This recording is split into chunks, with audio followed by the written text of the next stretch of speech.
সুপ্রিয় প্রাথমিক সরকারি শিক্ষক নিয়োগ পরীক্ষার্থী, আশা করি সবাই ভালো আছেন। প্রাথমিক শিক্ষা অধিদপ্তর প্রাথমিক সরকারি শিক্ষক নিয়োগ পরীক্ষার্থীদের উদ্দেশ্যে খুব জরুরি একটি নির্দেশনা প্রদান করেছে।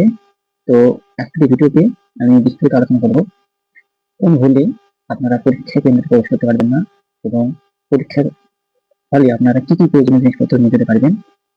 তো অবশ্যই ভিডিওটি শেষ পর্যন্ত দেখবেন, একদম স্কিপ করবেন না। সরকারি বেসরকারি সকল প্রকার জবের আপডেট সবার আগে পেতে জব গাইডলাইন ইউটিউব চ্যানেলটি সাবস্ক্রাইব করে রাখবেন।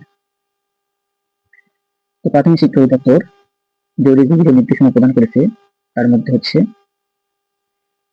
পরীক্ষার হলে প্রবেশের যে সময়, পরীক্ষার্থীদের অবশ্যই পরীক্ষা শুরু হওয়ার অন্তত 1 ঘন্টা আগে সকাল 9টার মধ্যে কেন্দ্রে আসন গ্রহণ করতে হবে। পরীক্ষা শুরুর 30 মিনিট আগে কেন্দ্রের সব প্রবেশ পথ বন্ধ করে দেওয়া হবে।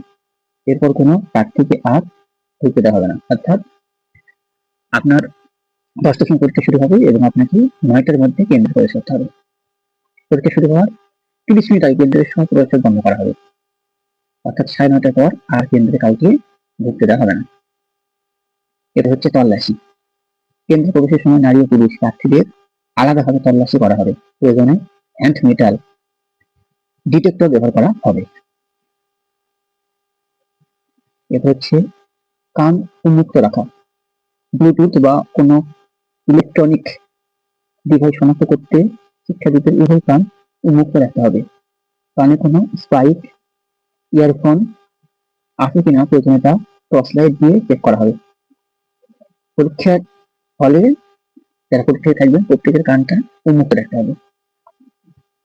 এটা হচ্ছে নিষিদ্ধ সামগ্রী। আপনারা কোন নিষিদ্ধ সামগ্রী নিয়ে পরীক্ষা হলে প্রবেশ করতে পারবেন না। তা হচ্ছে পরীক্ষা কেন্দ্রে mobile phone, calculator, smart watch, যে কোনো ধরনের ঘড়ি, ভ্যানিটি ব্যাগ, পাস বা কোনো ইলেকট্রনিক ডিভাইস সঙ্গে আনা সম্পূর্ণ নিষিদ্ধ। এসব পাওয়া গেলে তাৎক্ষণিক বহিষ্কার সহ আইনি ব্যবস্থা নেওয়া হবে।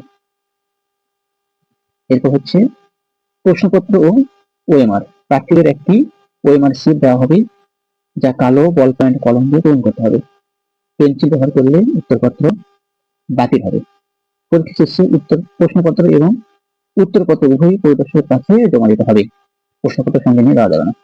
অর্থাৎ আপনাদের পরীক্ষা শেষ হলে উত্তরপত্রের সাথে আপনাদের যে প্রশ্নপত্রটা হবে সেটাও জমা দিতে হবে।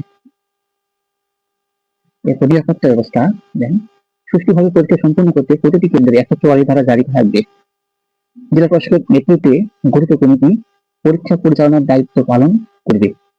পরীক্ষা কেন্দ্রে দায়িত্বপ্রাপ্ত কয়েকজন কর্মকর্তা অধিক অন্য কারো মোবাইল ফোন ব্যবহারের সুযোগ থাকবে না। ভুয়া পরীক্ষার্থী বা অসৎ উপায় অবলম্বনকারীদের বিরুদ্ধে ভ্রাম্যমাণ আদালতের মাধ্যমে তাৎক্ষণিক শাস্তি প্রদান করা হবে।